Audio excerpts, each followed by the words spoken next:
Precisamente con Roberto hemos falado de montar algo así diferente, máis electrónico e tal, non? Isto xa fai 2 anos e medio, así. Despois Óscar se enterou de que estábamos juntos facendo cousas e, bueno, vino con novas ideas, temas diferentes, o que nos estábamos tocando, nos gustou tanto que ao final se montou o trío Bonobo, non? Así empezou un pouco, non? Este foi un pouco o principio de todo. O descubrimento é visual, non? De 3 tipos, unha batería, un con acordeón e outro con unha zanfona ou instrumento raro. Iso xa é bastante sorprendente. E despois, cando escoita o son, pois o primeiro que creo que ve a xente que está conectado coas músicas étnicas, coas músicas tradicionais, pero continuamente están surxindo toques de tecno, toques de rock, de jazz, do que queiras. É unha mistura de moitos estilos, predomina a idea das músicas tradicionais instrumentais.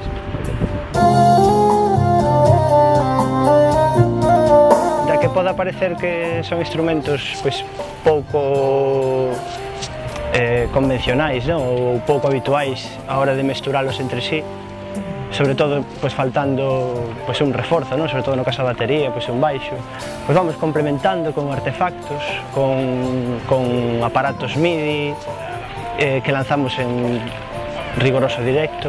O estilo que facemos realmente ainda non o sabemos nós, porque estamos inventando, facendo cousas que realmente ainda non sabemos. Bueno, dentro dos parámetros que hai da música, como pode ser o funky, o música disco, o folk, aí nos metemos, pero máis facendo algo máis en 7x8. Entonces, buscarlle un nome ao estilo de Bonobo ainda é difícil, non? Lle puximos como folk electroacústico, por chamarlle de alguna maneira, non?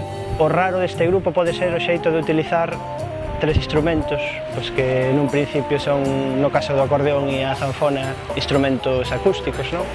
Pero que, pois, a través desta implementación, pois se consigue pois arroupar, si cadra máis a esos instrumentos. No caso do acordeón, que é un instrumento xa de por si moi festeiro, non? Que arma moito, pois se lle metes un baixo, lle metes unhas cordas, unhas melodías, pois se convirte en, pois, no sonido Bonobo, no que estamos aínda tentando construir.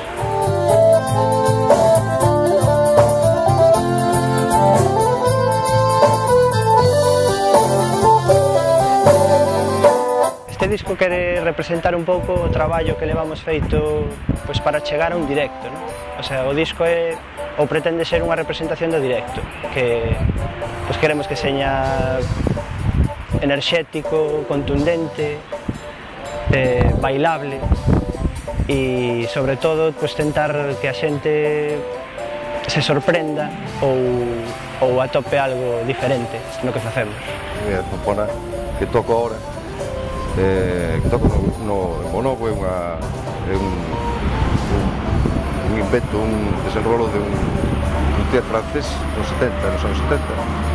Fixe unha zanfona electroacústica con capacidade para conectarse a todo tipo de sistemas de amplificación e con que se pode facer todo tipo de música, non solamente un sonido continuado para acompañar unha voz. Dentro dos estilos que hai en Galiza, Bonobo é algo diferente no xeito de que facemos algo no escenario pois que non se ve moito por aquí en Galiza, non? Entonces, a referencia que temos para tocar a concertos e tal, pois ainda é un xito novo de facer esta música en directo. Entonces, bueno, estamos loitando por sair adiante, non?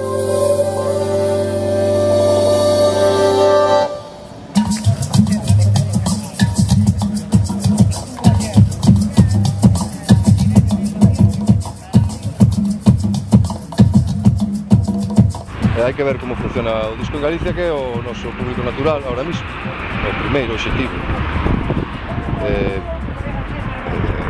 Unha vez consolidado o grupo e o público galego, pois podemos ir máis alá.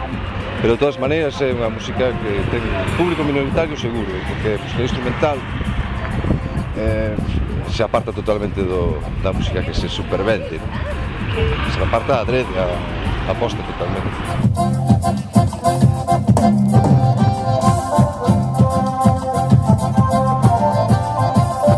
dos tres, a parte melódica pode levar Óscar, non? Coa zanfona.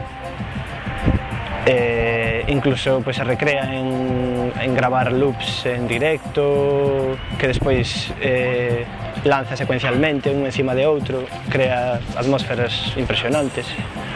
Despois a parte do acordeón MIDI quizás está pues, un pouco máis pensada para arroupar, leva o peso harmónico do grupo, e batería pois, é o piñón.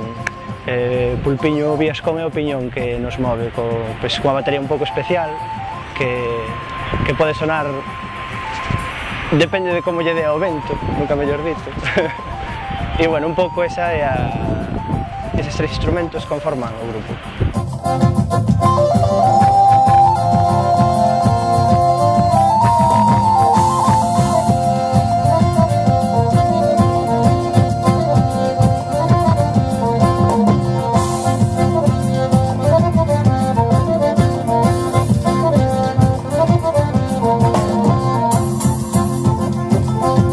A idea é que o novo é un proxecto que vai a mudar sempre cada disco. Non se sabe ben que vai pasar en cada ano ou cada vez que plantexemos novos temas. Somos tres músicos diferentes con personalidade forte e as posibilidades que nos dá os instrumentos que tocamos son moi variadas. Non creo que teñamos intención de repetirnos continuamente.